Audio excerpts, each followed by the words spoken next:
বিশালের সাথে কথা বলে 30 লাখে রাখার চেষ্টা করেন, বুঝলেন না? আপনি বিশালের সাথে কথা বলে 30 লাখ 30 লাখ টাকা রাখার চেষ্টা করেন।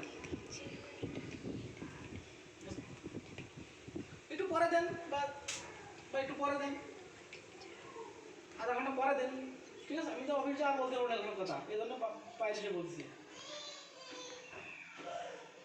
বলুন কি আপনারা কি জানালেন না তো ভাই দাদা, আমরা এটা বেশি কী বলবো? আপনি আপনি কী করবেন সেটা জানাবেন তো আমারে। বিশালের কাছ থেকে আপনি ছাত্র এটা বেশি কথা বলবে, বুঝলেন না? তার রিয়াকশনটা কী বলবেন না স্যারকে, আর ছাত্র সেইভাবে কথা বলবে এটা বিষয়ে।